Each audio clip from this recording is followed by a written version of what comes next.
Now, at least 37 people have been killed and more than 100 left injured after a bomb attack on two separate Egyptian churches as worshippers celebrated Palm Sunday. The attack was done as Christians all over the world marked the start of the Holy Week leading up to Easter. Palm Sunday is a day when Christians celebrate the triumphant entry of Jesus Christ into Jerusalem a week before his death and resurrection. It is one of the most important events in the Christian calendar. Christians mark Jesus Christ's triumphant entry into Jerusalem by holding processions while carrying palms. But as Christians all over the world marked Palm Sunday, in Egypt, the celebrations turned into mourning following two bomb attacks. One in the northern city of Tanta, which left at least 25 people dead and 60 injured, and the second one, a suicide bomb attack in Alexandria, in which 11 people were killed and 35 wounded. The attack took place 19 days before Pope Francis starts his tour of Egypt. Addressing thousands of faithful at the St. Peter's Square at the Vatican during a Palm Sunday service, the Pope condemned the attacks and expressed his deepest condolences to the families.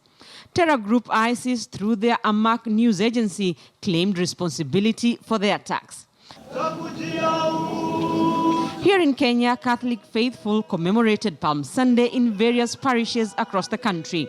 In Nyeri town, the procession was led by Father Geshuki of St. Consolata Cathedral. In Nairobi, Governor Evans Kidero joined faithful at Our Lady of Guadalupe in Kibra constituency for the procession and later a church service. Huko mbeleni tumekuwa na uchaguzi nzuri na zingine hazikuwa nzuri sana kwa ajili tulikuwa na machafuko, watu walipigana na watu pigana kwa ajili viongozi saa zingine waongee vizuri na saa zingine vile uchaguzi zifanyike vile inatakikana, na tunataka tuombe tuwe na uchaguzi ya amani, free, fair, credible, transparent, and the election that will reflect the will of the people. Palm Sunday is usually celebrated on the last Sunday before the Easter weekend. According to Christian beliefs, on this day, crowds greeted Jesus Christ by waving and spreading palm branches on his pathway as he entered Jerusalem. For many Christians, Palm Sunday, also referred to as Passion Sunday, marks the beginning of a Holy Week, that of the death and resurrection of Jesus Christ. All right, let's talk politics now. Opposition leaders under the National Super Alliance today staged a major rally in Kwale County hours before the four NASA co-principals hold a crucial consultative meeting late Sunday evening. The meeting comes amid reports of disquiet within NASA over the likelihood of another Raila Odinga-Kalonzo Musyoka presidential ticket during the August election. But as Marie Mwangi now tells us, NASA could announce the final lineup by the 19th of April after a critical 3-day retreat at the coast. With only 50 days to the May 28th deadline for all presidential candidates to present their nomination papers to the country's electoral body, IEBC. Co-principals in the National Super Alliance, Kalonzo Musyoka and Moses Wetangula, took their campaigns to Kinango Baraza Park in Kwale. Mkenya amechoka na serikali ya ukora, serikali ya wanafiki, serikali ya wizi wa mali ya wananchi, serikali ya ukabila inaitwa Jubilee.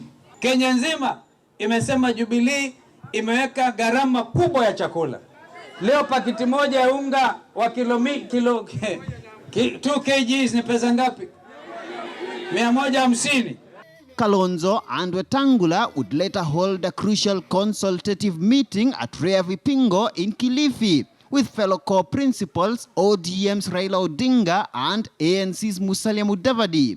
The four are reviewing recommendations of a technical committee on the selection of a NASA presidential tag team. But reports that most committee members rooted for a Raila Kalonzo ticket to face President Uhuru Kenyatta and his deputy William Ruto are already causing disquiet within the opposition. Ama watajifanya wachukue hii line-up ya court ya Raila Kalonzo, wataanguka saa 2 asubuhi. Mudavadi is a strategic candidate in NASA. Wenzetu wakiwa kule tunaenda kukutana, mjue asma yetu ya kubadilisha Kenya sio ubinafsi, sio Kalonzo kwenda kujitajirisha, sio Weta kwenda kujitajirisha. Ni vizuri tufahamu kwamba tukitengana Jubilee watapata through pass. The defining moment for NASA could be between the 17th and 19th of April, when the 4 core principals commence a 3-day retreat to pick the final lineup. The technical committee reportedly strongly rooted for the creation of a chief minister post, whose occupant would be a powerful cabinet secretary, designated to supervise fellow CSs and defend government business before parliament. Key opposition figureheads have reportedly been rooting for Mudavadi as chief minister, with the National Assembly Speaker's post reserved for Wetangula. Tunakoroga tujue ni nani atakuwa flag bearer. Hatujafanya hivyo bwana. Hiyo ni porojo tu, hiyo inaitwa fake news. Muende mahali mujifungie, na wale wengine mtupe simu zenyu, mtupe funguo, and you give us a candidate. Kwa hivyo muwe vumilivu. Tunajua swala hili huzua mafikira na anxiety ya wazalendo wa Kenya, lakini mtuamini kwamba sisi tuelewa mambo haya. To beat the May 28th deadline, NASA could announce their presidential lineup before the end of this month, to allow the opposition ample time to consolidate their campaign funds and their support base. Muremi Mwangi, KTN News. And so, of course, while the NASA co-principals crack their head over who will be their presidential flag bearer, yet another presidential aspirant has called it quits. A former director of public prosecutions, Philip Mugera, has withdrawn from the presidential race, citing numerous challenges standing between him and the presidency. Mugera, in a statement, argues that Kenyan politics is highly ethnicized and that this works against him. Mugera further says that he entered the presidential race too late, after both Jubilee and the opposition had started illegal campaigns. He observed that this, coupled with electoral body IEBC losing control of the contest, were a violation of the presidential contest, which exposes it to legal challenges. Mugera also accuses Inspector General Joseph Boynet of denying him a bodyguard until after his official nomination, saying this was exposing him to security risks. He therefore asked his supporters to go ahead and vote for what he calls a lesser evil, even as he keeps his options open for the year 2022, when the country goes for another general election. Hundreds of Jubilee supporters in Mandera gathered at Moi Stadium to launch what they called the Jubilee lineup in Mandera County. The leaders, led by Mandera Governor Ali Roba, emphasized the need for leaders to be elected by Mwananchi and not through clan elders, commonly known as negotiated democracy. Kafio ililetwa kwa madhumuni fulani, lakini haiwezi kuendelea milele, haiwezi kuendelea for good. Hatukubali endelee for good. Tumeanza kushauriana na serikali, idara ambayo inahusika, na inshallah hiyo hali itabadilika. Watu wa Mandera mnasema kafi, mnataka ama hamutaki? Hamutaki. Wanahabari wanasikiza. Watu wa Mandera wanasema nini? Kafi hamutaki. Sasa mimi wajibu wangu ni kuhakikisha nitafikisha hiyo ujumbe kwa waziri Kaiseri pamoja na His Excellency President Uhuru Kenyatta na William Ruto. COTU Secretary General Francis Atwoli is accusing political parties of lacking the commitment to improve the living standards of common Mwananchi. Speaking during the shop stewards meeting at COTU headquarters here in Nairobi ahead of the Labor Day celebrations, Atwoli said it was immoral for taxes to be levied upon meager earnings of the common man, including pension and overtime. Kwa your overtime, you should not be taxed. Kwa retirement benefits, you should not be taxed. So kama unakatwa, that is a dispute you can bring and I will raise it. Tutaraise na mtukufu mwenyewe because sisi tumemwalika His Excellency the President. Kwa ajili alitupromise akasema lakini mwaka ujao nitakuja. Wacha mambo ya NASA na Jubilee. Hizi na animals ambazo zinatoka katika msitu moja. Yeah. And I want to challenge them. Wewe niambie, who has articulated economic recovery policy for Kenya? Mumeona nani anasema hii uchumi imeenda mbaya, this is our blueprint. Wakisimama wanasema tutasikizana fulani awe flag bearer. Hao wanasema wale bado wanatafuta flag bearer, sisi tuko na black bearer tayari. All right, tonight, Kevin Kipngetich, a Class 1 pupil at Kapsile Primary School situated in Nandi County, is nursing some serious injuries after he was allegedly beaten and injured by a fellow pupil. Kevin's mother is now accusing Kapsile Primary School of negligence. Elvis Koskei now reports from Nandi County.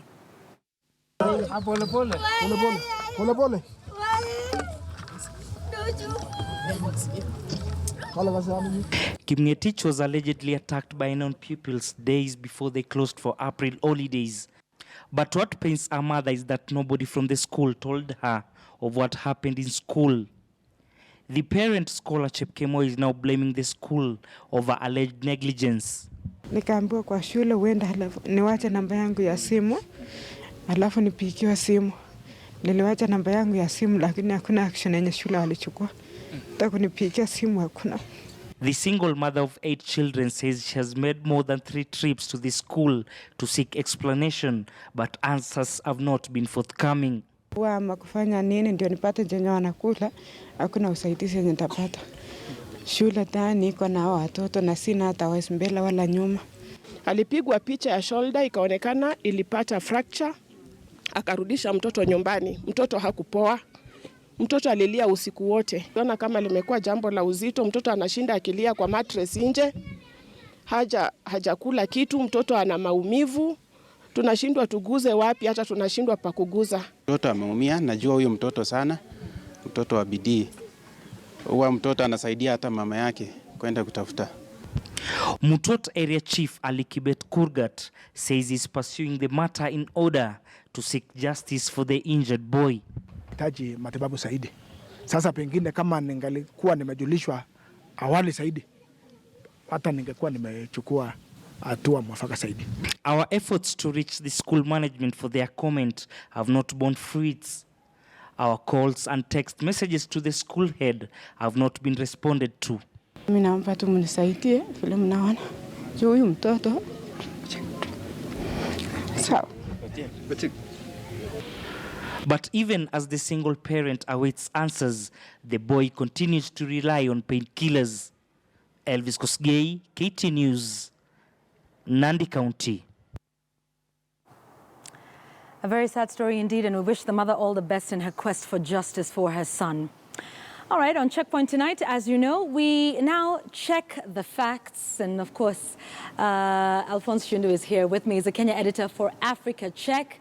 And like we promised you last week, we'll be taking a look at some statements that were made during the budget statement that was read out by the Cabinet Secretary for Treasury, Rotich. So tonight on the show, we're taking a look at this claim that has been made not only by the Cabinet Secretary for Treasury, but indeed by a number of others within the government. Karibu. Asante Did sana. I say that? Thank you. Bad thank you, manners. thank you. I'm sorry, forgive me. So here is this claim that Alphonse is going to break down for us. This was made by Cabinet Secretary Henry Rotich. He said, in 4 years, we have connected more Kenyans to the grid than in all years since independence. He then went on to say that more than 5.2 million Kenyans have been connected to the grid compared to the 2.3 million in 2013. So, but Alphonse, this is the number that we have, but like we said, he's not the only one who's been making these claims about electricity connections, right? Exactly. So there have been many others. It's a bit contradictory. It's a bit contradictory, but we, at least on this one, we have a base. Okay. So the first thing we do at Africa Check, when somebody asks you, when somebody makes a claim, we ask for the evidence. Okay. So we asked the Treasury, where did you get the numbers? Right. And they told us they got the numbers from the Kenya Power and from the Ministry of Energy and collected figures from the Kenya National Bureau of Statistics. Okay. So we then went ahead and looked at the numbers as The other were numbers available. as were Yes. available. Let's take a look at the So- next one so we can see those numbers Alphonse was talking about. Yes, so we looked at the numbers that were there. So the State of the Nation address, the president said there were 3.7 million people. When you look at this and you do the math, you can... We can move to the next one so we can Yes. just take a look at those numbers. Yeah, When- there we go. So Yes. here's what he said. Yes, when you looked at, you work out Rotich's numbers, they come out to 2.9 million customers. Remember, Rotich was speaking 15 days after the president had made this claim that 3.7 new connections had been made. Okay. So, but in between the president's statements and Rotich's statements, the Standard Group, the Sunday Standard brought a story that... Paul Wafula did, Yes, Paul Wafula.